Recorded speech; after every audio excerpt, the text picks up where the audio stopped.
Dr. Glen Richards. I am so intrigued is how you get from the bush kid growing up on a cattle sheep farm, becomes a vet, becomes a business owner, grows a bit that business, that one-shop business, into $1 billion company. Late 93, made a call to some people in Townsville and I said, look, I know you've got a little branch practice, are you interested in selling it to me? I'll be home in 3 months and as soon as I'm home, we'll sign up and get on with it. Basically did a handshake deal over the telephone in a 10-minute conversation. Hung up and went, holy shit, I've got to come up with some serious coin. I had £5,000 in my bank account. Our brand was so loud in the Townsville market that we grew from one vet to 10 vets in basically 10 years. Let's talk about Shark Tank. Yeah. So you got to remember, any of these businesses you invest in, you're there for a long time. I say it now. If I'm investing in a startup, it's 10 years before you get to the start line. Thank you so much for coming onto the show. Thank you, Richard. Looking forward to having a chat. You grew up in Richmond. So Richmond, Queensland. Yep. I've been accused of being a New South Wales supporter. I'm going, it's Richmond, Queensland. It's outback. You get to Townsville, turn left, go 7 hours. So proper outback. Proper outback. Sheep and cattle stations. Grew up as part of the family workforce, and guess a lot of my core values and the way I approach work is because of my upbringing on sheep and cattle station and being part of the family work unit. And I am so intrigued as we progress to this chat is how you get from the bush kid growing up on a cattle sheep farm, and you zoom out from there, and it is a force to be reckoned with who studies in the first instance, becomes a vet, becomes a business owner, grows a bit that business, that one shop business, into $1 billion company, gets on TV, becomes this media personality as well. Do you at any point look back and go, that's extraordinary for a bush kid? I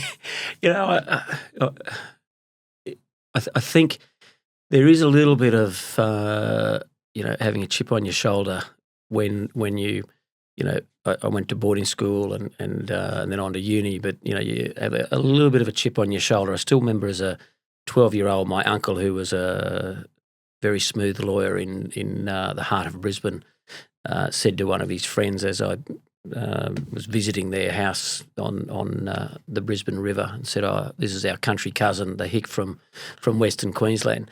And I still remember him saying that, and I went, we'll just see where life goes.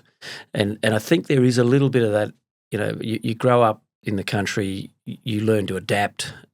You definitely learn to a certain amount of resilience. You're 15 kilometres from your family homestead, and you get bogged. You got to work dig yourself out, or you fall off your horse. You got to walk home. So, you grow up dealing with roadblocks and working out how to get around them. And I think that's a big part of my mindset. I get excited when the going gets tough, because then I have to dig a little deeper, have to work a little harder, have to get my mind more active.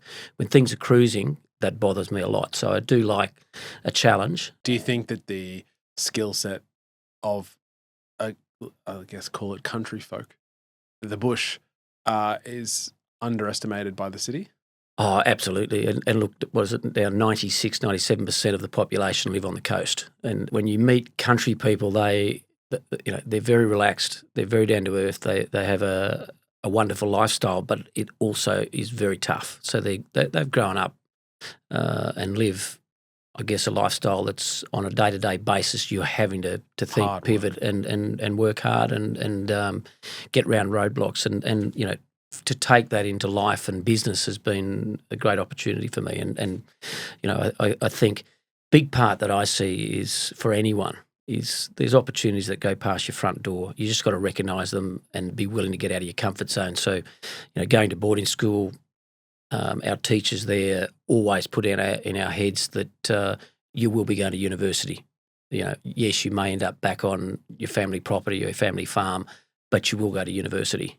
And I did quite well. I got a 990 AP1, whatever that equals in ATAR these days. Yeah. But the reality is, I worked hard, loved to compete against my mates academically, loved to compete against my mates on the sporting field as well. But you drive, and what I do know is I've got this quiet competitive streak And my friends would say it's not that quiet, especially if you play golf against me. But, the reality is resilience and willing to tackle challenges is just ingrained in country people. And as I said, I've taken that on to business. But more importantly, when an opportunity is going past, you're willing to step out and assess it. And if it looks good enough, then jump on it and seize it. Growing up, those skill sets or those soft skills, I guess, of like you just discussed, your parents expressly imparting that knowledge onto you, or is it just by osmosis and what you adapt? Look, I think very much by osmosis. When you are treated as an important part of the team from about 5 years of age. You get stuck on a horse and go, you're on the flank as we're driving sheep or driving cattle. Make sure that they don't wander.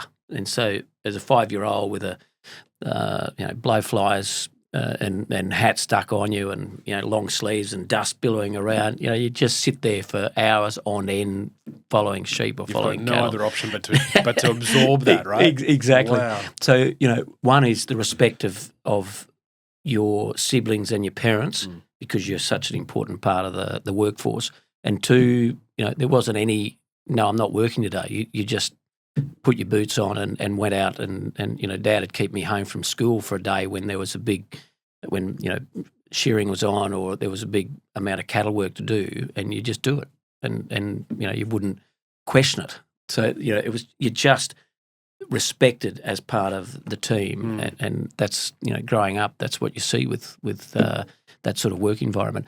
And we extended that into when we started Greencross. We started a school-based apprenticeship for veterinary nurses at grade 11, and you take kids that are sort of not enjoying school and finding school a bit challenging. They applied for our school-based apprenticeship program, and next thing they were, a day a week in our vet practices, but treated like an adult, treated like an important team member.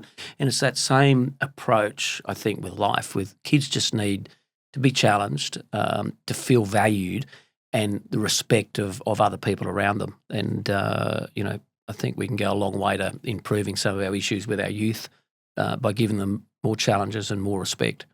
I'll go down this line of thinking as it's come across just what you just said. Parenting then, Glenn. Yeah. I've listened to a lot of podcasts on fathering and parenting, and this analogy of the overarching position of I want my children to have a better opportunity, better life than I had. Yeah. Right? That thing. And then so there seems to be two mindsets of it all, is to go, well, it was hard work as a kid for me. I won't let that I want my children to have everything at their disposal. Or no, it was hard for me. It's going to be hard for them. And so I don't know, I agree with you. I think the hard work and the discipline and you need to take this opportunity, you need to work hard for it, even though there's means and resources that I could help you with, but you've got to learn it. How did you, with your background where you're no doubt your upbringing as a child would be starkly different to the upbringing of your children, how did you work your way through that? Yeah, it's a good question because it is a starkly different upbringing. My daughters, 3 daughters, one's in final year, grade 12, the other 2 have finished university and on to their careers. I guess what I wanted my children, and what still want my children, to be humble and respectful of others. Everyone's got a story, so be prepared to sit and listen to others and ask questions of them, and don't try and look too smart or too big. And that's, I get a lot of our friends say, you've got beautiful daughters. So, I think my wife and I have done a pretty good job of keeping them grounded. And I also want them to have a work ethic. And a big part for us was making sure they had a very active sporting program. So they went to St. Peter's in Brisbane and were part of sporting teams all the way through. I love sport because it teaches team, it teaches work ethic. And if you're letting your friends down, they're going to let you know it damn quickly as part of a team. Yeah. So they've sort of got those same values from a different direction. I got it growing up at a sheep and cattle station and going to boarding school and being part of sporting teams. They've picked it up. that work ethic through active sport and participating at school. But that's simply what I want out of them, humble and respectful of others and a good work ethic. So when you're part of a team, you don't let your mates down, you don't let your team down. I look at my daughters and I see those values that they live and breathe. And they've got very loyal friends because they don't want to let them down either. So, I think you can get it in other ways, but I think a big part of our success, and I'm hoping we're successful as parents, but, we make a point of sitting around the dining table every night. We don't and haven't sat there in front of the TV. That's a luxury on a Sunday night maybe to grab a meal and sit down and watch a movie. But during the week and it's important to sit down and listen to each other and hear what's been going on and, how hard was your day or what was anything great that happened out there. So, we've done that from a very, very young age and it's enjoyable. We sit there and have a family discussion and I can tell you, 3 daughters and a wife, they're all pretty good chatters. I often you don't get too much time? Well, I often find either the youngest Hannah puts her hand up and asks to speak, or I put my hand up and ask to speak. But it's good interaction, and it's been important for the way we parent. Well, it builds bonds, right? Build bonds, and we're strong relationships. Our kids, our adult kids, actually say they want to come on holidays with us. Partly because we're paying, but more importantly, because we have a lot of fun together still. We've got our Soph's in Amsterdam as a architect, an MBA graduate, but she's a foodie, loves wine, so we get a lot of time together. The eldest daughter, Jess, loves fitness and sport industry, and so there's a lot of shared values there, and do a lot of stuff together as well. So good. All right, let's go back again. What drew you? You went to University of Queensland in St Lucia. What drew you after a TE of 990? What drew you? You could do anything you want. What drew you to vet? Well, that's a good story. It started grade 11. I was in the four-wheel drive with my dad. We're checking the boundaries out in Western Queensland. So 10,000-acre paddock. God, he must have missed you while you were at boarding school. He did. Yeah, it was pretty painful for left the fencing jobs for holidays. Exactly. It was very much so. So started grade 7, I went to boarding school. But anyway, started grade 11, choosing what subjects to do to set up for what you might want to do at uni. So big decisions, but at the same time, you try and keep all options open. But Dad said to me, "What are you thinking about doing at the end of grade 12?" And I said, I'm thinking I might do accounting. And I've put down accounting instead of physics as one of my subjects. And he stopped the car, looked at me, or stopped the vehicle, looked at me, and he said, "Why don't you do something useful?" So what do you mean? No disrespect to that whole industry. Of accountants, any accountants listening do apologise. But Dad said, why don't you do something useful like veterinary science? So then if you do vet and you do end up coming back on the land, it'll be useful. Oh, right. And I said, useful for him. Yeah, exactly. So I said, I'll give that some thought, and went back to start grade 11 and changed out of accounting and into physics, because you need physics just to keep all options open. And by the time I got to the end of grade 12, I was still giving veterinary science a lot of thought. Took a year off to think about it. Okay. Couldn't think of anything better to start than veterinary science. So enrolled in vet. It's a 5-year, pretty full-on course, and enjoyed myself immensely. But still, I was a good vet, passionate about the industry, but at the same time, I always had more of an interest in business. So there was a little bit of maybe I should have done an MBA after I'd done veterinary science. Where do you think that came from? I think growing up again in a household, sheep and cattle property, you're talking about business on a pretty regular basis. Yeah, as a going concern. Thinking about commodity prices, thinking about trying to plan whether your folks are in bringing you into that conversation. Absolutely. The debt, the money that they owed. I still remember Dad sitting me down and say, "I've just written a check for the last amount of money that we owed on this property." I still remember him saying, he said, "There's nothing better feeling than having paid out all my mortgages," and I would have been probably 20 at the time. Yeah, right. So, imagine having a lot of people do, 20 to 30 a year paying debt. And so he cleared his debt, which was huge. But, I think growing up in a business family, you do interact and talk business. So I've always, and I guess my wheelhouse. I love small business, growing into bigger business, and the cut and thrust where you have to take on a lot of roles, where you have to be the revenue driver, you have to be the finance controller, you have to work out how to market. From a family property point of view, keeping an eye on commodity prices, when's the best time to sell, trying to predict whether it's going to rain and forecast what's going to happen. So even now, I love getting into the weeds. So of my businesses, looking at the P&L, trying to think about where we're going to be in the next 12 months, who's doing the marketing. So those fun things when you've got a small business, when you are carrying a lot of different roles. Over time, you work out what you really enjoy doing and try and dump the stuff you don't enjoy doing and bring other people into the team. But at Greencross, when we were a public company, bringing on a head of marketing, and she said to me, "You've been sort of playing around a little bit in this marketing space, even though you're the CEO of the company and you've got 500 staff."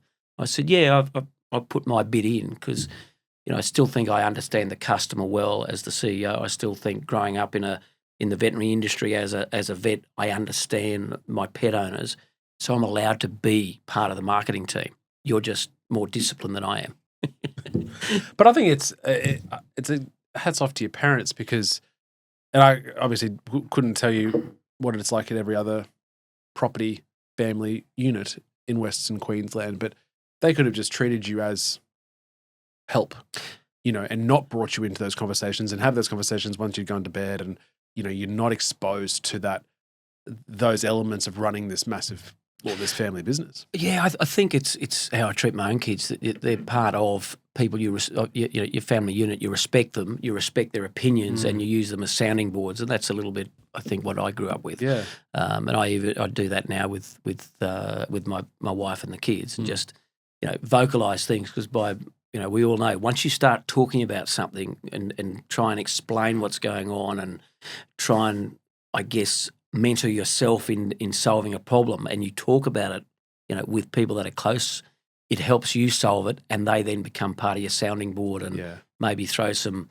naive questions at you that you have to answer. That helps you come up with your own solutions. And I think that was probably what my mum and dad were doing when they were thinking about how do you deal with, drought. So I grew up born in the 60s in a 10-year drought. While I was at university, my adult years of being a university student, I was going home every university holidays to help on the family property because we were taking cattle away on agistment because, again, another 5-year drought. The whole 5 years of my university didn't rain. It didn't rain. We were in drought, taking cattle away, selling off, shooting, thousands of sheep because we didn't have the feed and there was no market for them, so we had to shoot them. So they wouldn't die slowly. So things like that, they leave a fairly solid mark on your thinking that you've got to be trying to get control of as many things in your that influence your business, influence your life. And I'm a little bit of a control freak because of it. And so when I decided not to go back on the family property, it was because I said to Dad, "There's two things I can't control. I can't control what the price of our commodities are going to be. We're a price taker. We're not a price maker." And I said, "I can't control the rain." I tried for 5 years. I'd come home every university holiday.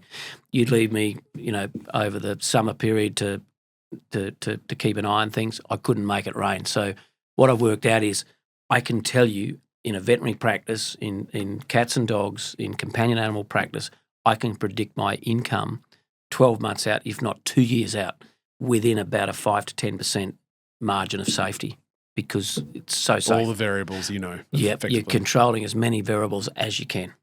And whereas something like sheep and cattle stations, you can't control your two biggest important, the price of your commodity and whether you're going to have feed.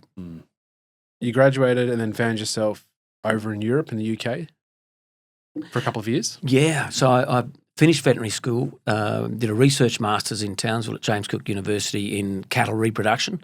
Thought I was heading in that direction as a production animal vet.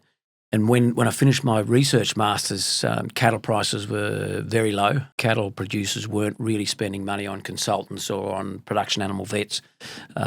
So I thought I'll take off to Europe for a couple of years. I was sort of mid-20s, headed to London, got my first job as a locum in a practice down near Kingston, Surbiton in London. Just in family? Yeah, this guy had 10 practices that he co-owned. He had a partner in each location, John Ball. So John and I, we teamed up. I took my first job as a locum, and after 2 weeks I said, John, you actually need someone here for the whole summer, don't you? He said, yes. I said, well, the other Kiwi vet, Sally, and I have been chatting, and where one of us is prepared to be here at any time of the year, all year, and then during summer we'll both be here. He said, that'd be fantastic. He said, how long can you commit for? I said, 2 years. So Sally and I committed for 2 years to job share, and then we'd both be there through the high locum season, which was summer. So getting people that know your practice meant you stay productive, whereas bringing in locum vets, they sort of cover the job, but they're not that productive. So I, living in London, I got all my companion animal skills back. I'd done between university and doing my research masters, I'd done a year in companion animal practices in Brisbane in Kessels Road. It's the first practice we bought. McGregor. Yeah, McGregor. Yeah. First practice we bought when we started the Greencross consolidation roll-up play. Funny enough, it was my old practice. But when I got to London, I had to get all my companion animal skills back. First night, first day in the practice was just crazy. I get back in the seat of consulting. They do a 5-minute consulting period. I was used to 15 to 20 minutes. So the first night was horrific. Oh. It started at 5 o'clock consulting, finished at 7.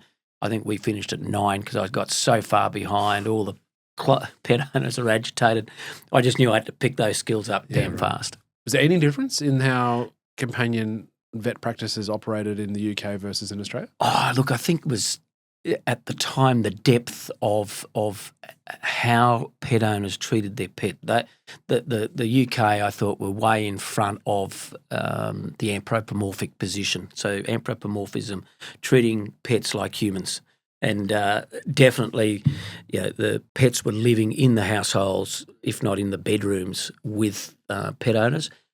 And we were a little bit starting that to happen in Australia, but the English and definitely in London, the depth of love and respect and importance of the pet, it really smacked me in the face and went, there's something here about companion animals. 'Cause I thought I was going to be production animal vet.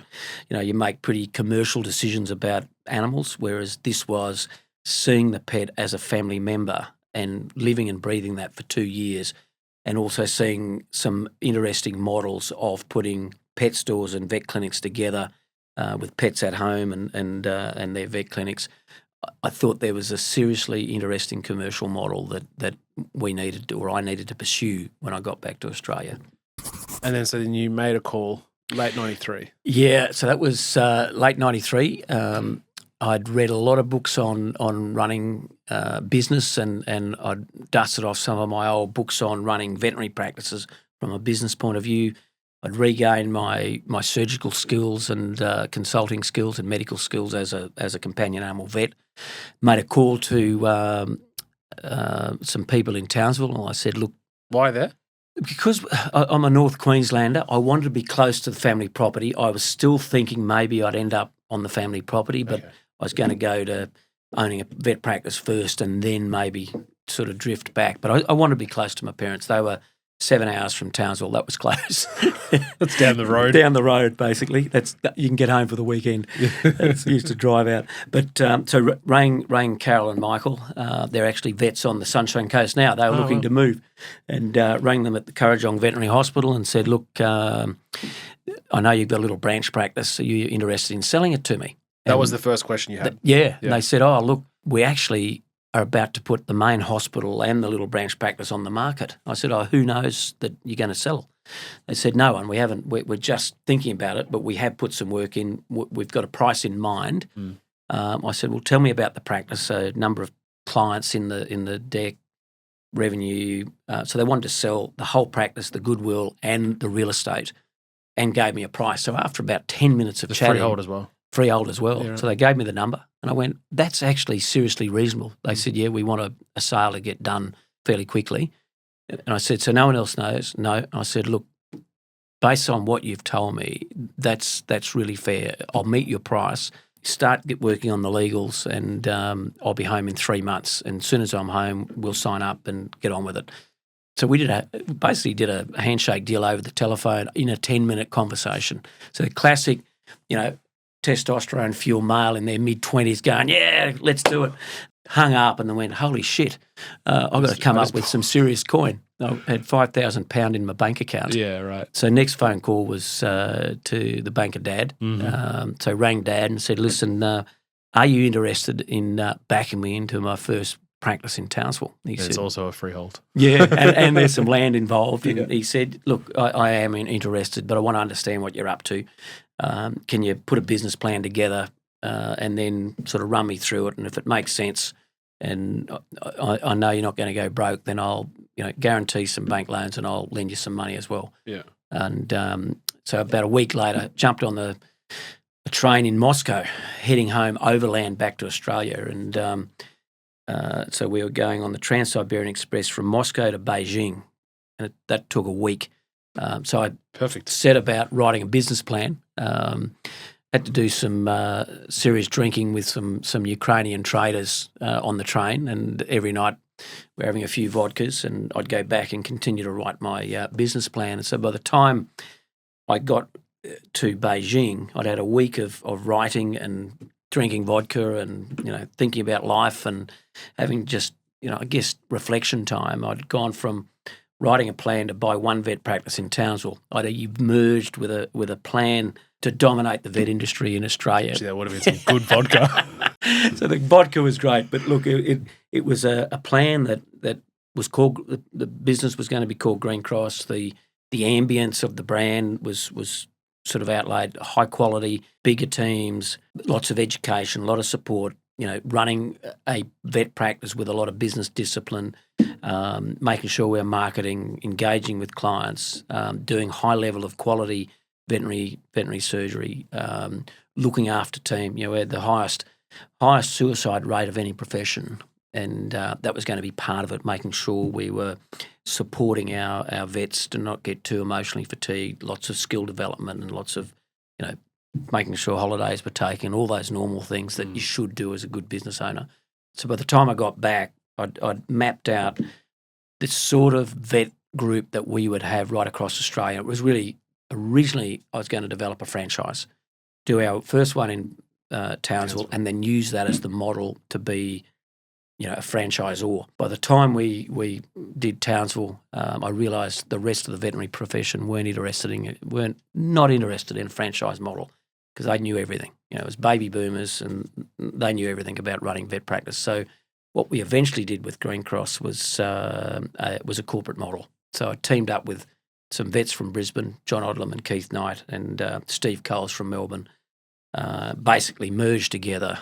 And they were a bit older than me, so a bit wiser.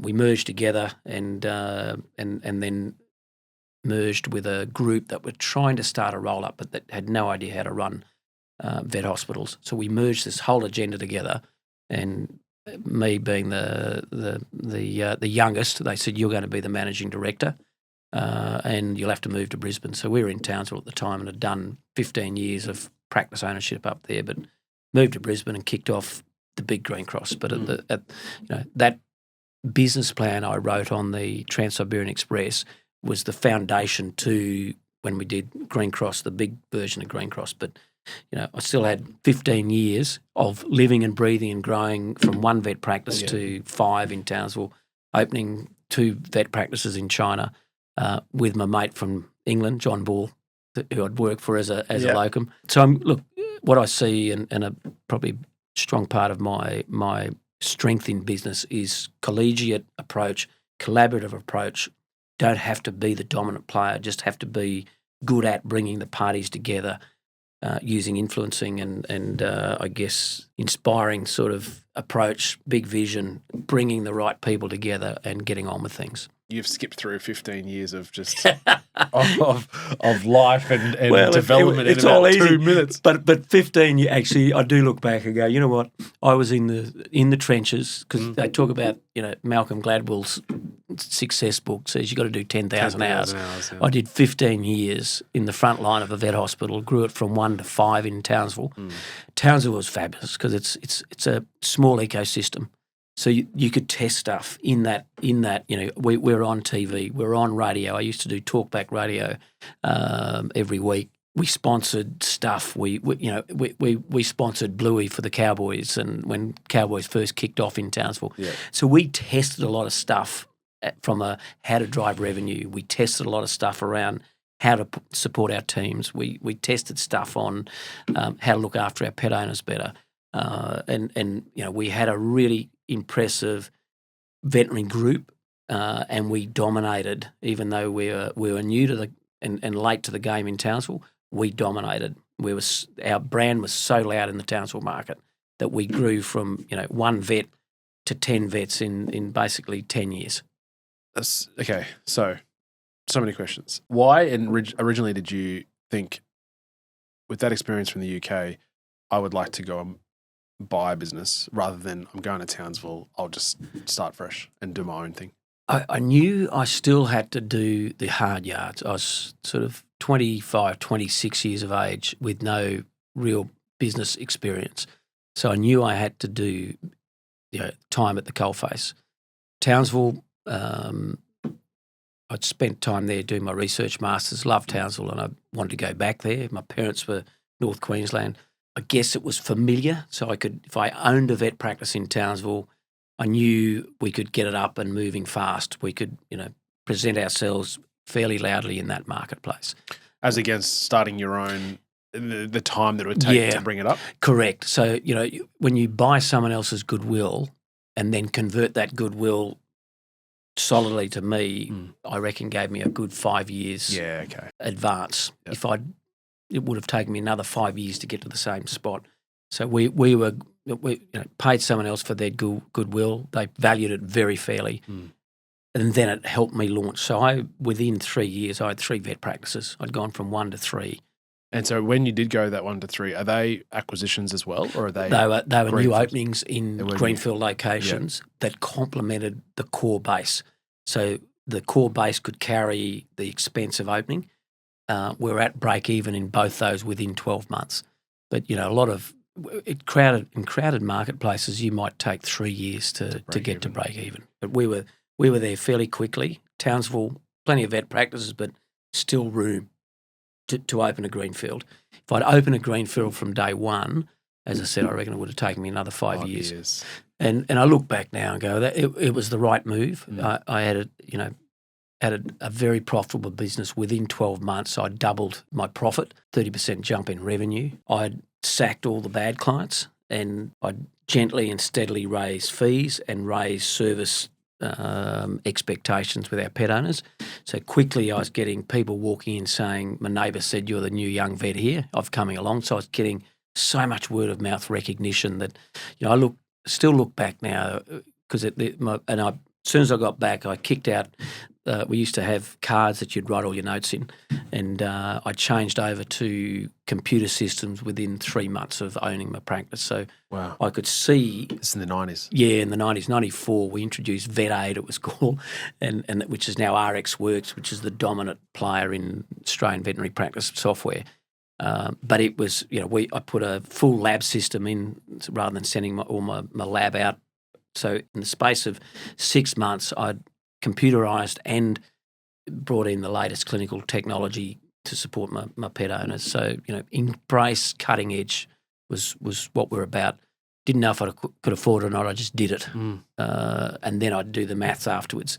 So as time got on, I was good at the entrepreneurial seizure, very bad at doing the maths and doing the spreadsheet. As I got older, I realised you've got to do both at the same time. Try and work out, was that a smart move? So, a couple of times opening practices too quickly. So in the 1 year, 2007, I opened 2 vet hospitals and a pet store. and crunched my cash like you wouldn't believe, and was so close. Talking to my business partner, when he said, "How's the dividends going?" I said, "Don't talk about dividends. There won't be any for at least 12 months." Yeah.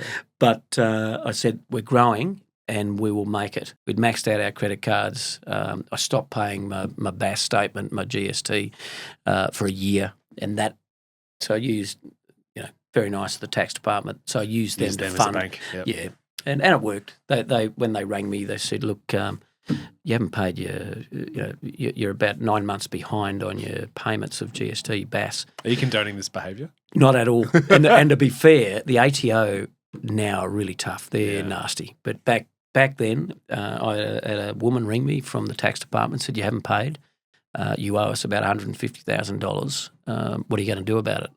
What are you going to do about your account?" I said, "Can I close it?" Did you go back on the Trans-Siberian train? Yeah, well, I was actually in get LA. Some vodka and I was in Los Angeles at the time. I said, "I'm in Los Angeles. You're not giving me a lot of incentive to come home." And she said, "Are you coming home?" I said, "Yeah, I'm flying back tonight. Can we have a meeting with the accountant and you guys next week?" And they said, "Yep." They actually gave me time to pay. They actually removed the interest payment on it and didn't fine me because they knew I was employing people in we had grown to 60 odd staff in Townsville, and I just said, "Look, we've been crunched. I've overplayed, didn't get my maths right, and I had to use you guys I had to use you as the bank, and here's the payment plan." And that they are very appreciative that we'd done that work, and they said, "That's fine. We won't fine you, and we won't charge you interest." So that's huge. Yeah. At the time, tax department now would probably sell me up. So that was important. That was Greencross, 5 clinics, co-ownership of a pet store. That was the basis to Greencross and Petbarn. Those learnings in Townsville. Hey team, just popping in to say thanks for listening. If you're enjoying the episode, please take a second to like or follow the show and share it with a friend. It's the best way to help us grow and keep bringing you more great content. All right, let's get back into it. So what was that decision to bring in the Petbarn aspect to the business? Oh, another entrepreneurial seizure. I was driving around Townsville, and I was looking for a new location for a central hospital. We'd outgrown the original one. Yeah, the original main hospital, and we'd had some satellites already open. They were doing pretty well, and I wanted a new big central hub where we could bring the really difficult cases in. It's almost like a specialty referral site, but high-end GP, high-end general practice vet, overnight care, all the normal stuff, and found a big site, 300 square metres. We could build in a mezzanine for training and admin and everything else. So ended up being about a 500 square metre site. And next door was 1,000 square metre blank space. And I'm with the developer. And he said, "What do you think we could do with that 1,000 square metres?" And Autobarn was there, 1,000 square metres, and my vet hospital was going to go in. I said, "What about a pet store?" He said, "Love the idea. He said, "Can I be a co-owner?" I said, "Sure." He said, "Who's going to run it?" I said, "See that pet store across the road?" I said, "They're clients of mine. I'll be back in 20 minutes. I walked across the road. This is so good. Walked in and saw the owners, and they were good clients of mine. I said, "Hey, guys, see that building across the road?" They said, "Yeah, it's a big building." I said, "There's 1,000 square metres. The developer is holding it for me. How would you feel like, going into business with me and him? You don't know us as business co-owners, but promise we're all good." Yeah, we're all good. But we build a big pet store there to rival anything in Townsville. And they said, "Absolutely, definitely keen." So we shook on it. That was, this is spontaneous, entrepreneurial, crazy stuff. But, you do that when you just back yourself. Yeah. So I walked back, saw the developer, and we're still friends. We're on. And said, "Mate, we got it. We're on. Draw up the lease. You're in. I was 30%, he was 20%, and the other crew were 50%. Oh, wow. And they'd just come back from a study tour of America looking at Petco. And so we mapped out the owners of the pet shop. Yeah. So they had a deep understanding. They were that mind. They were ready to go. Weren't just mum and dads. Yeah, they were mum and dad, small, but were already thinking about how to go bigger. Wow. So just perfect timing. You just don't know, unless you ask the question. There'd be no, at that time, you'd have to think there'd be no individual owners of a pet store in Townsville having gone to the States to look at the Exactly. Petbarn approach. Exactly. And So then you just happenstance come across the road and say, hey, they've been back 3 months and we're trying to work out how to do it. And they said, here, we've got everything. I said, great. So we teamed up, put a lot of work into the planning and preparation, built Pet HQ, built Greencross Central Animal Hospital, opened them on the same day together. Right. So a massive opening. We had the local politician, federal politician to open it. We had Dr. Harry fly in. We had animal petting. We had just crazy shit going on. We had an outside broadcast going on. And most importantly, we did a special on parasite control frontline, half price. And we gridlocked Townsville. The police walked in and said, what's going on? So we're just opening a pet store and a vet hospital, and we gridlocked Townsville because of the special. We did $55,000 on our opening day through the till in the pet store. Wow. So, there was something going on. And at that opening were a couple of mates of mine from Sydney who had come up to see what these pet stores were about. And at that stage, you've got now 6 locations or 5 locations? Well, we had no locations in Petbarn. No, sorry. We had five vet locations and Pet HQ. And did you close down the original hospital? No, kept it going. Kept going as well. Yeah, Okay. so we grew the central one, took a fair bit of work in, and kept the smaller main hospital as a still a fully integrated purpose hospital. And then the other feeder practices we used central as its sort of hub to look after overnight care. Yeah. Just for the listeners, the satellite shops were for consulting. Consulting and minor procedure. Yeah. And then if it's advanced, it goes to the HQ. Something like an orthopaedic surgery or a gut surgery where you then needed extended, major surgery and extended hospital care. We'd bring them. We had an animal ambulance that used to run all over Townsville, picking up animals and moving them around between our hospitals, and so I always had an ambulance driver as part of our team, and they could also do then deliveries, and if someone couldn't get in, we'd go out and pick an animal up and bring it in. So it was fairly early in that concept, but it was effective. So we dominated it. When we also had a big green cross, we weren't allowed to say Greencross, but a big green logo with vet on it that used to run all over Townsville. So that van was our mobile billboard. It was sensational. Amazing. That's why we grew so fast so quickly. Just some of these interesting marketing hijacks that we did to make sure people knew we existed. Yeah. That opening day of the pet store and the animal hospital, we had a couple of guys up that were mates from Sydney, let Paul know what we're up to. So he was seriously looking at the industry, had found and was looking at Petbarn as the only coherent pet store play in Australia at the time. It had 5 stores in Sydney. They came up for the opening and went, there is something in this. And so we then formed an investment group. Paul spent a long time getting the Petbarn deal away over about 12 months. But so Pet HQ was the proving ground that people want large format pet stores. And it was very successful very quickly. So Petbarn were already an established business, privately owned. Privately owned, had a bunch of shareholders, and Paul spent a fair bit of time tracking down who those shareholders were. But really it was just piling merchandise on shelf with not a lot of discipline to it. And we then formed an investment group. Paul and Jeff are the key players. With the pet stores, brought on some seriously good players in the merchandising and retail space, and next thing we were rolling out and rolling up pet stores, and we had an alternative crew rolling up veterinary hospitals. They worked together? We were collaborative, but we came together in 2014. 2007 we listed Greencross. A couple of years after we'd opened our main hospital and our pet store. So 2005 we did that. 2007 we brought 32 vet hospitals together and listed that as a combined consolidation group, and then started buying vet hospitals across Australia.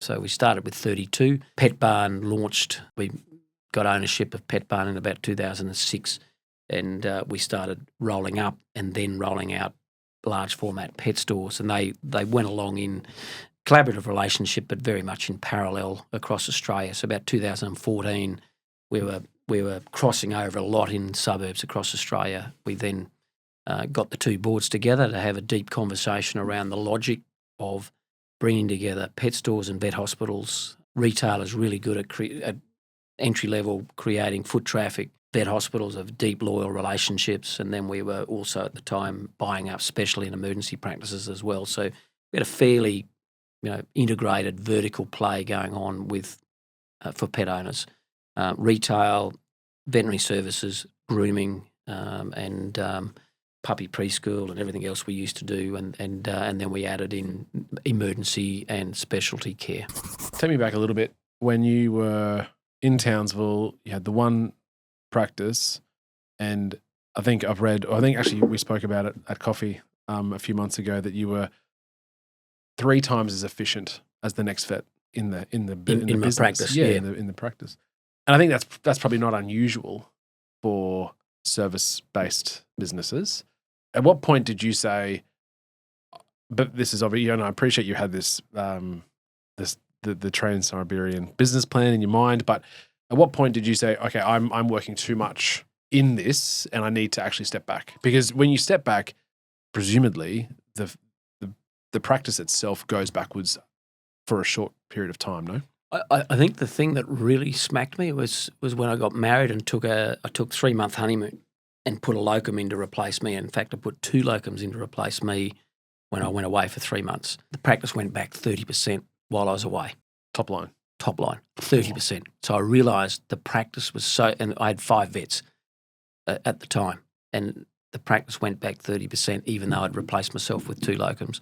So it was heavily key person risk there. Totally. Because everyone wanted to see you. Yep. Everyone wanted to. I'd walk in the front door. I'd say to Mrs. Brown, say good morning to the receptionist. I'd go out. I'd examine the animals. I'd give the orders for that. I'd change the light bulb and walk the dog at the same time. So, the reality was I was control freak with everything dependent and circling me. It was Glen-centric, Glen control freak. Having that experience of going away for 3 months, coming back and seeing the 30% off the top line, I went, things have got to change.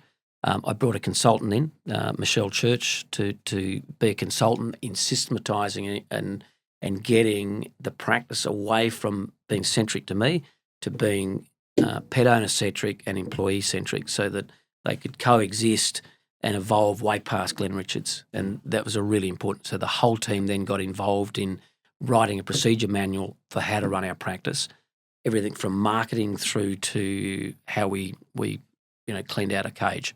So everything was documented, everything was trial. We had KPIs on it, on everything we did.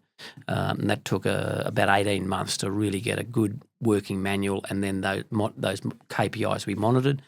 I then monitored each of my vets and started actively coaching them in better veterinary care, better customer service, and growing their capability. And that was absolutely key. And as I said, smack in the head, going away and coming back, it was the right thing to do. And I realised I needed a business that was not reliant on me. It had to be, and I'm a big fan of Cash Flow Quadrant, Robert Kiyosaki. I was basically a self-employed vet with a little bit of business ownership. I had to then become a proper business owner, and I was always lifelong goal was to get to that investor box.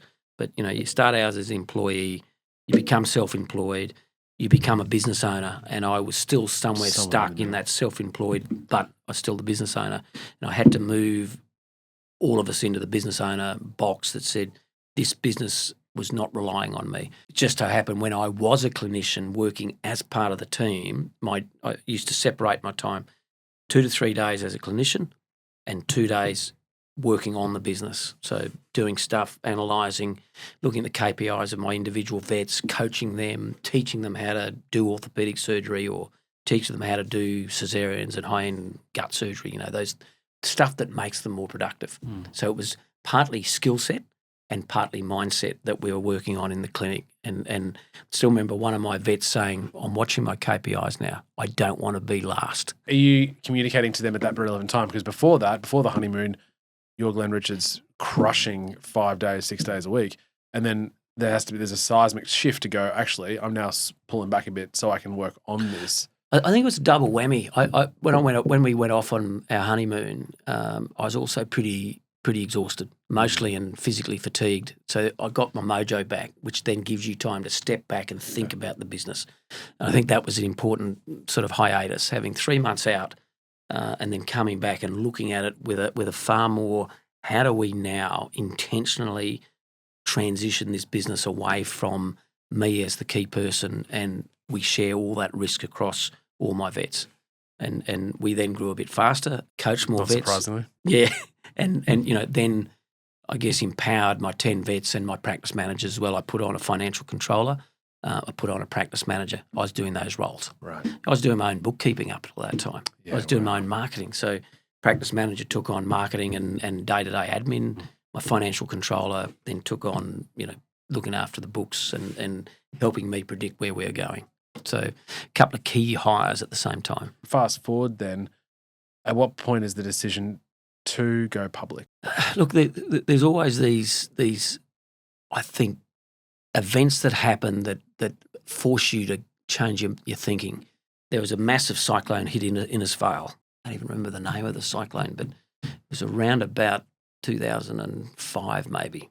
And I thought to myself, if that cyclone had hit Townsville, because it was heading to Townsville, cut right and ended up hitting Innisfail, shut Innisfail down for 6 to 12 months. It was so devastating. And I thought, if that had hit Townsville with my 5 vet practices here, we were going to be on life support for a couple of years as we came through that. So I realised that I had to create my own succession plan. And therefore we started teaming up in a national group called Vets Alliance and sharing ideas. And then we went one step further and went, we are going to be part of the succession plan for the vet industry. The guys in Brisbane, the guys in Melbourne and myself teamed up to create Greencross, the consolidator, and we formed our own succession plan. But without doing that, I was hanging around waiting and hoping someone would come along and buy my big group of vet practices. To ask someone to come to Townsville to take the risk of buying into a cyclone-prone area. The very risk that you're trying to So, navigate out of. But very profitable business. And Townsville still is a good ecosystem for pet owners. A lot of great vet work goes on in Townsville, but the reality is we had very profitable group, really efficient way of doing things, great set of KPIs on what we monitored and measured and educated our vets and nurses on. So, what we did in that brand of veterinary science called Greencross, which was Townsville, we took to Australia. We, not in an arrogant way, in a very humble way, thought we had something that was worth repeating en masse around Australia. And so a lot of our learnings, a lot of the way we evolve Greencross, the big group, was based on everything we'd learned in Townsville over that sort of 10 to 15-year period. Instead of waiting for that big conglomerate to go and purchase you out, you just created the big conglomerate. Yeah, correct. I mean, we had to do our own succession plan. We very much formed, listed, so we brought together 32 clinics on one day, listed on the Australian Stock Exchange and became the industry consolidator. Polarised the industry because, so many of our vets were cottage industry, hated the idea of external ownership or a corporate owner, whereas we were vets trying to do it better, look after our vet practices better, look after our pet owners better, look after our employees better. That was the whole point of doing Greencross. The outcome is a better outcome. Better outcome for all stakeholders. Yeah. But a lot of our boutique vet practice owners hated that idea. Now, consolidation in the vet industry is huge. I bumped into a vet a few years ago and she came up and hugged me. She said, seriously, I've just got paid $5 million for my vet practice. I've just sold to a consolidator. There's now 3 main players in the veterinary group. And she said, what I got paid, I never dreamed I'd ever get that. And it's because of you, and gave me a massive hug. I went, thank you. At the time, a lot of the industry probably had me as a photo on their dartboard. But we were doing things that were important. We were looking after our people better. We had psychologists on 24 hours to support our vets and nurses. We were doing a better job of educating and skill development for our vets and nurses. Yeah, you said that as well the last time we met, that the focus was on making sure that the physical skill of being a surgeon was at its highest level. Absolutely, because you're bumping into stuff all the time, and you want to feel like you are capable. Because our vets, they're all helpers. That's our mindset. We just want to help our pet owners. So to give them as many tools, the facilities, the equipment, and the skills and education was core to Greencross. At what point were you comfortable being completely off the tools? Because you've done all this education in the physical act of being a vet. Look, I think the timing was pretty good. We got to 2007, the start of year 2007, and the decision was for me to move to Brisbane with my family. I said to Lisa, here's the deal. We can move to Brisbane and we're going to head up this consolidation play in the veterinary industry, or we can stay in Townsville and I'll be an area manager for the group and look after the Townsville, sort of North Queensland, and I'll go into politics. Our bags were packed and she was waiting at the door in about 2 seconds. She said, we're going to Brisbane. But it was pretty important move. We moved down and to ready for an IPO, and when we moved, I left all my clients behind, which meant I couldn't keep moonlighting as a vet as well as a managing director. We opened a 24-hour centre at Kessels Road, in actual fact, and I started moonlighting as an emergency vet. Okay. And it was second year in, one of my my COO said, Glenn, seriously, when you go and do your emergency vet thing and you're there till 2:00 in the morning and you come in exhausted the next day, you're not giving us the best part of you. We're getting the tired Glenn the next day. You don't need to be doing that, because it's your ego trying to keep your skills up rather than focusing where you need to focus. So it was a big call. Terry having a peer mentoring conversation. He reported to me, but he was mentoring me in what he thought. So I said, you're right. It's my ego wanting to keep my skills up. I'm going to stop doing that and focus on driving this business to be the best we can be across Australia. And it was important. Focus as a managing director, get the skills I needed to be a good managing director and a good leader of my executive team, and to do what we wanted. So we went fast. Yeah. We were pretty much buying 20 clinics a year for nearly 6-7 years straight when I was driving Greencross. And so, it's you act as conductor of the orchestra, making sure everyone is able to do the best they can and keep an environment of being able to do their best, give their best mindset, give their best discretionary effort. And that became my number one important job, was create the environment to get shit done. We've talked about this in the past. Vern Harnish was a key inspiration to you in the Rockefeller habits. Yeah. Talked about that? Yeah, a few years in, and I was trying to be all things to all people. And my chairman, Andrew Geddes, said, look, so this is after the move to Brisbane? Yeah, after the move to Brisbane, about towards the end of the second year in. And I was talking to a mate and he said, how are you feeling about being a public company CEO? And I said, I'm hating it. I'm really struggling because I'm trying to be across everything and I'm just not enjoying it. And Andrew Geddes, the chairman, said, why don't you come along to this Vern Harnish growth faculty one-page plan workshop? I said, I don't know what you're talking about, but I'll come. So Andrew and I and my CFO, Wes, went along to the one-day workshop, and it was the epiphany. Vern had all these tools to be successful as a CEO, and I went, I don't have to know everything anymore. I just got to find good people and apply the Rockefeller habits into our workplace, and I think I'm going to be far more effective. So seriously, overnight I changed from having to think I knew everything to knowing I didn't have to know everything. I just had to find really good people, bring them into the team, hold them accountable and responsible for their parts of the piece, and get them to work in concert or work as an orchestra and go forward together. And that's, bought the DVD set, read the book, became a friend of Vern's and got on with implementing the Rockefeller habits inside Greencross. And we've done that at Healthier now. It's the largest allied health practice across Australia. Wes, who was my CFO, is now the group CEO there. We've gone on and done the same in People In, one of the largest labour hire businesses in Australia, taken the Rockefeller habits, the one-page plan, and applied that cadence of getting shit done, meeting rhythms, KPIs, the core values, the purpose, all those things that make up the way you should think about business and the disciplines that you bring, and doing things on working through those 90-day resets. All those things we did at Greencross really well. I was always excited. Every 90 days we'd be going into a room for a full day, reset the company, come out the other side with a clear view of what we had to get done in the next 90 days. And that was so powerful. Which problem were we going to work on and spend most of our time and money applying to, or what opportunity we were going after. And we debate that as 9 people.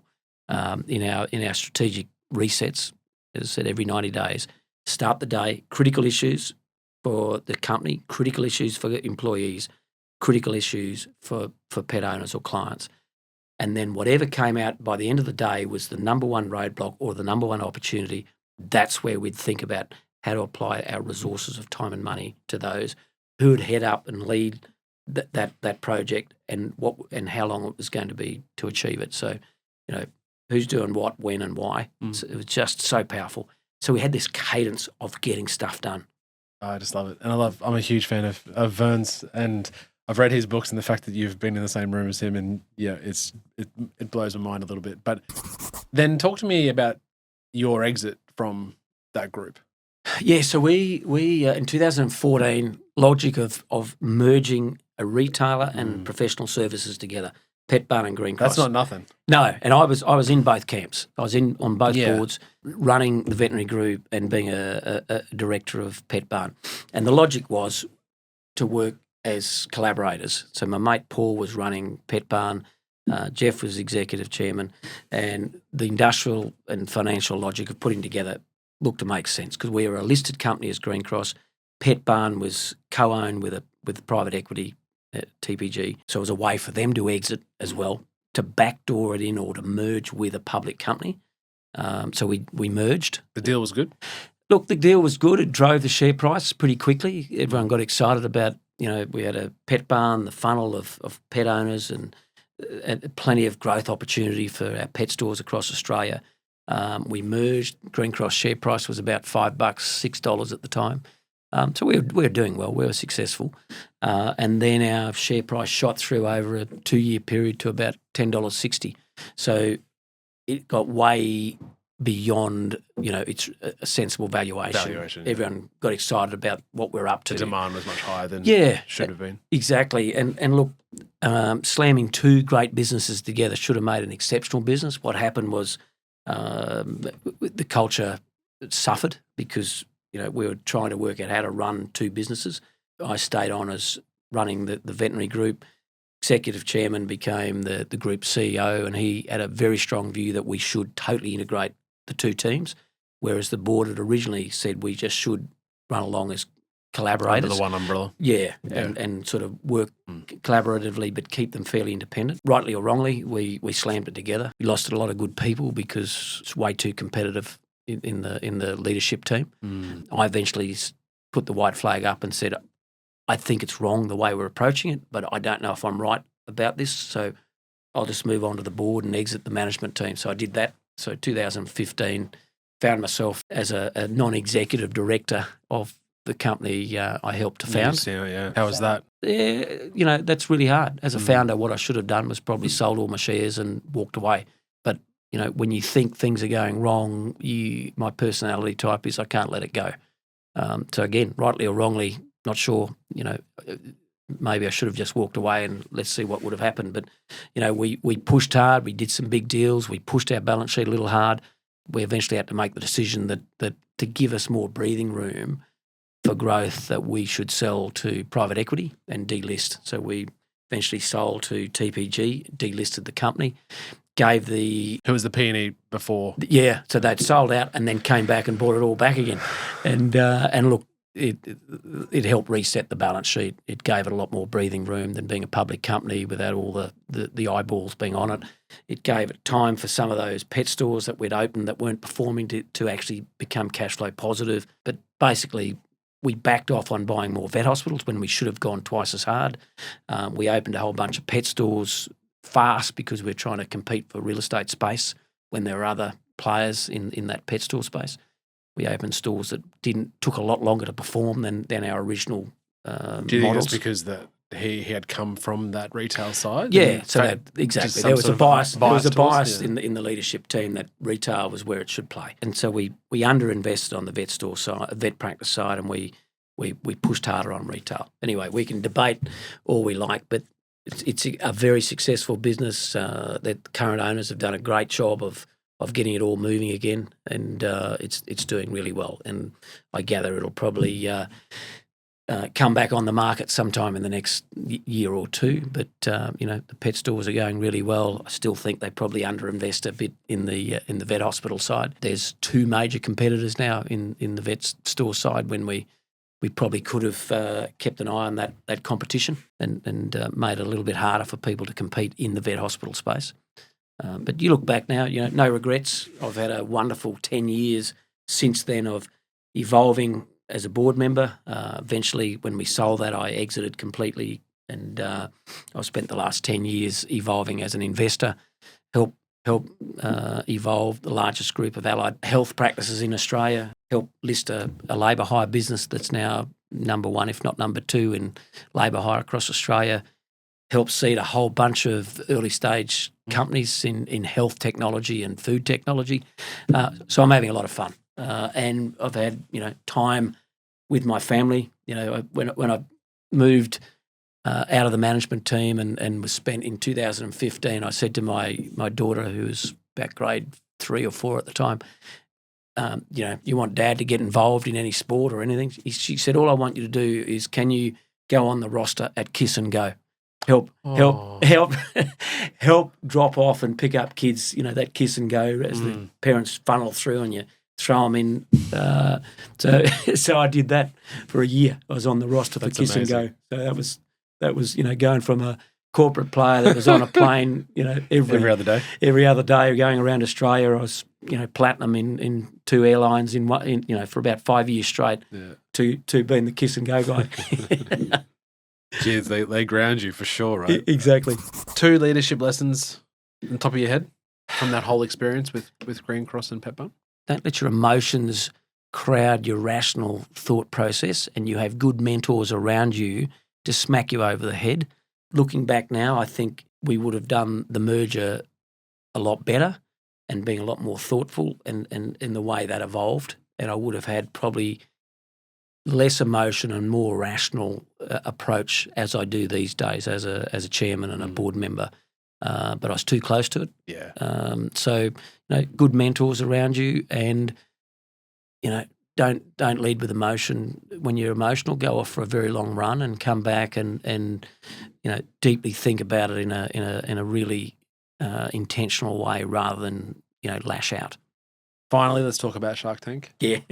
So how did that eventuate? I got drunk and ended up on the show. That's all I can say. So More vodka? It was red wine. So Steve Baxter did season 1. John McGrath was on season 1 and was about to list his real estate business and needed to get off Shark Tank and gave the producers about 4 weeks' notice.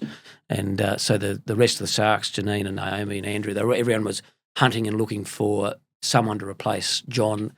And filming was about 4 weeks away, and Steve and his wife Emily and Lisa and I all went out to dinner. We were friends. We'd met in Monaco at a entrepreneurs conference, and when we got back, he said, "I'll come out to dinner." And in the first 5 minutes of sitting down, he said, "Oh, John McGrath's leaving the Shark Tank, and we need a new panellist. Can I put your name up?" I said, "Absolutely not. I'm having a sabbatical. This 2015 was my year off." Gail Kelly did it at Westpac. I thought I could do it from Greencross Petbarn, and I was just enjoying just calming down, getting myself back, my health back, my losing weight, and getting my mojo back. And anyway, the dinner went on, and after about 3 bottles of wine, Steve launched again. He said, "What about I just put your name up, and if producers like you, you can always say no." And Lisa's going, yeah, put his name up. It'd be great for him. I'm going, no, I don't want to don't put my name up. He said, "No, I'll put your name up. You can always say no." And it was echoing in my head. I said, "All right, put my name up." And the next week I was down at a Greencross Petbarn board meeting in Sydney, ducked past the Sony studios and did a screen test, had 3 producers and they were hammering me and I was having to, cameras, light, action, and it was all as though the show was happening. Right. And said, "Thanks, guys," and off it went to my board meeting. Next day they rang up and they said, "We want you on the show. We start filming in 2 weeks." I went, "Oh, Jesus." I said, "Seriously, give me the weekend to think about it. I'm really, my mindset is not ready for this." And I'm just not sure. So Sunday night we're sitting around the dinner table with my family. And I said, Because in your mind, sorry, you're thinking it's not just obviously the time to record, it's the time once you're investing into any of these businesses, yeah, what that looks like for the next 2 or 3, 5 years. exactly. You got to have the money to invest. Yeah. When you invest, you're on someone else's journey or supporting someone else's journey for 5 to 10 years. So I knew that, and I was. Sounds horrible. So the only thing I was thinking about was next year wanting to relaunch myself because I had a heap of dough in my bank account from selling a lot of Greencross shares to launch basically the family office and start becoming an active investor. Mm. And so I thought this will be great for deal flow, but I wasn't comfortable with the idea of being on TV. So sitting around the family table, I'm trying to explain to my daughters. I'd already talked to my wife and she was keen, whereas I said to my daughters, look, I'm thinking about going on TV, this thing called Shark Tank. And so we pulled out the computer and we watched a YouTube of one of the none of us had watched it.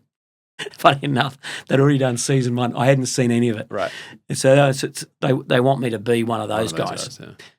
And Jess looks at me and going, Dad, why wouldn't you do it? You're scared, aren't you? I said, well, I'm scared that I might look like a dickhead on national TV. Yeah, I am. And she said, you send us off to school every day where you say, have a go. When things are put in front of us, have a go. And now you're actually trying to retreat from that same ethos. I went, yeah, you're right. I've got no excuse other than, it's an opportunity. I'll give it a go. And sure enough, 2 weeks later, I'm sitting there on the set, little piece in my ear. So all of us had a little earpiece, and the producer swings down to me through the earpiece. Glenn, you don't look that comfortable. I said, I feel like I'm sitting in the waiting room of a dentist about to get all my teeth extracted. She said, you look it. I said, yeah, well, that's how I'm feeling. But anyway, I settled in, had a ball. We all became quite close, the panellists, even though we're very competitive. We're all entrepreneurs. In business, you learn to be competitive. And that was what we brought, I think, to the Shark Tank panel as well. Compete and some good business education for our viewers.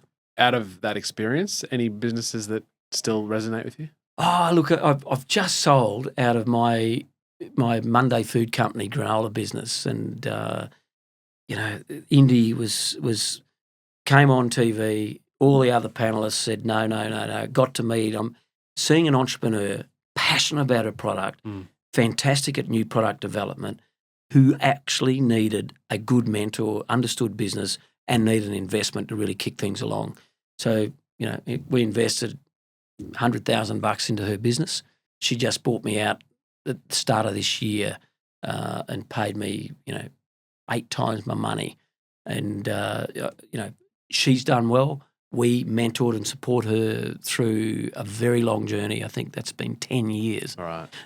So you got to remember, any of these businesses you invest in, you're there for a long time. I say it now. If I'm investing in a startup, it's 10 years before you get to the start line, and it's probably another 5 years before I get 10 times my money back. So when you're in a startup, you're thinking 10 times your money. My scale-ups, I'm thinking more 5 to 7 years and about 3 to 5 times my money. And I'm intentionally now, partly because of my age, partly because I've had enough or have enough investments in early stage. I've made one early stage investment in the last 4 years. Most of my investments have been scale-ups, taking them from successful businesses to really successful businesses.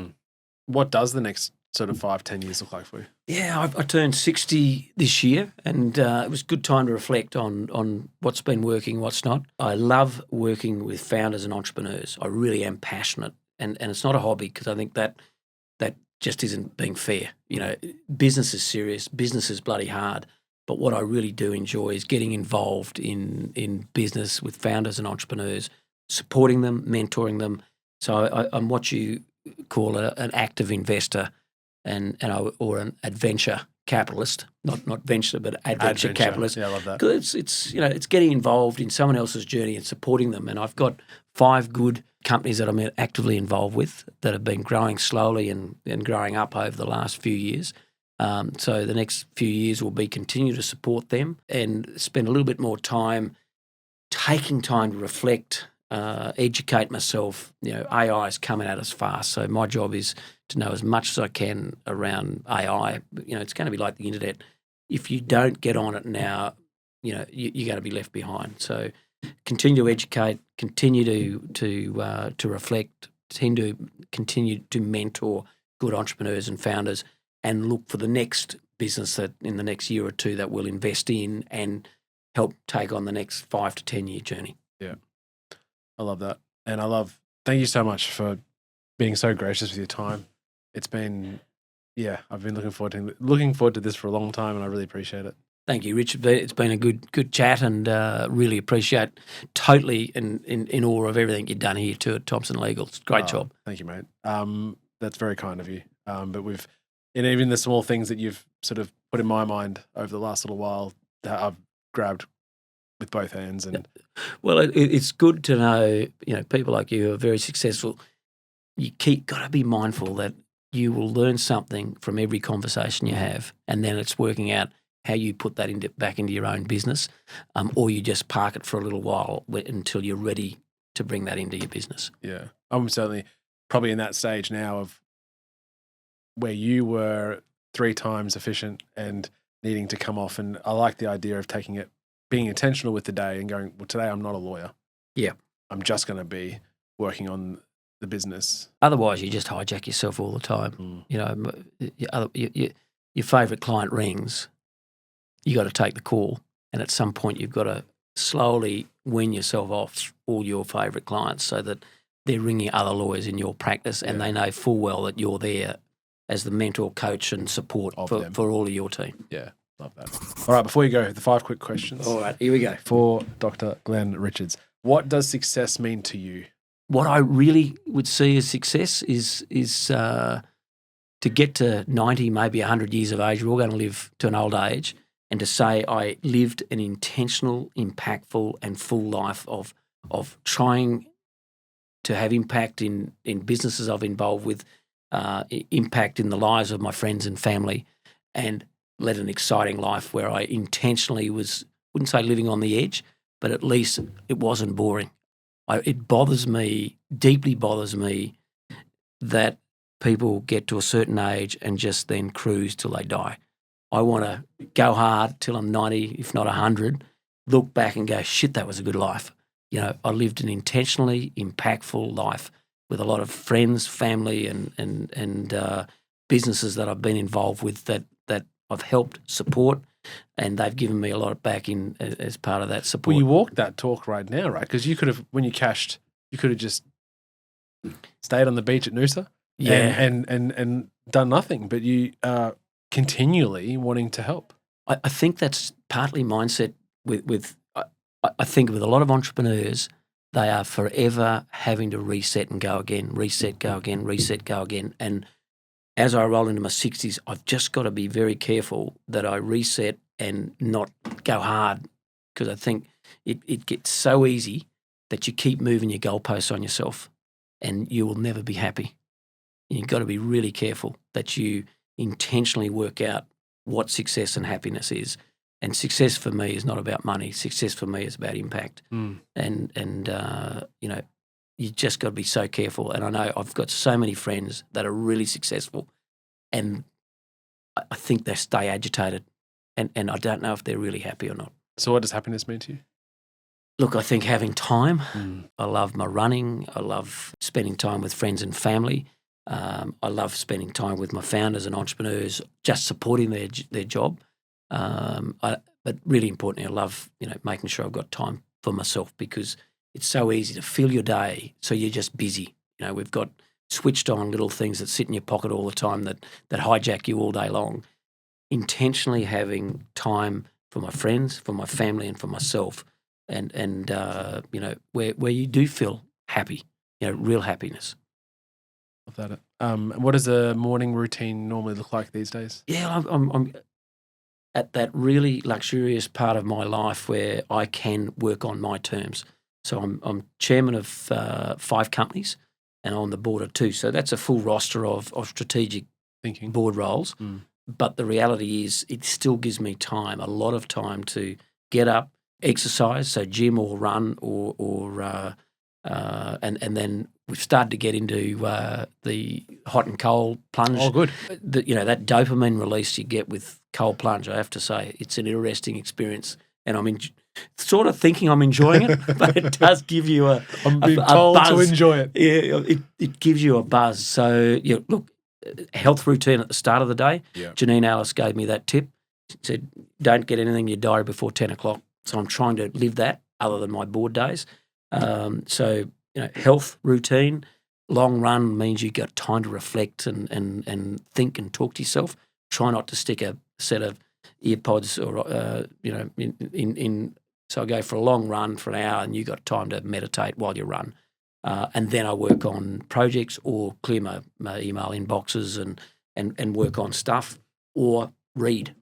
Reading is a pretty important part of my job these days to make myself, I guess, smarter and better for the companies I'm involved with. Piece of advice you'd give to your younger self that you'd put on a billboard? In my 20s and probably even in my 30s, that I thought I had to be a hero. I thought I had to know everything, and I wasn't game to reach out and have good active mentors. So I'd have a big billboard. There are so many smarter people out there than you. Find them and listen to them. I love it. And then finally, Glenn, someone who you think would be great for us to have on the show next. Look, I've just mentioned a name. Janine Alice is an icon, Boost Juice founder, and done a whole lot more than that. And I won't say too much because it'd spoil if you do get her on the show. But she has a place on the Sunshine Coast, and I can make an introduction. But I have deep respect for Janine's business acumen, but also her approach to life as well. She's a yoga teacher, and it's someone that I deeply respect for just seemed to getting it right. She loves her family, deep supporter of her family and her kids and her husband. So she's sort of got the personal and the business balance looking pretty good. Wonderful. Thank you, mate. I loved every minute of this. And I really appreciate your time. That was quite a long one, so hopefully you get some good stuff out of that. That was another episode of the Success Times Happiness podcast. Next time you're building an empire, turn to the person next to you and tell them all about the show. A huge thanks to Glenn for sharing his wisdom on leadership, growth, and living an intentional life. If you enjoyed this conversation, please take a moment, subscribe, leave a review, or share it with someone who needs a reminder that success is built, not bought. Anyway, till next time, peace.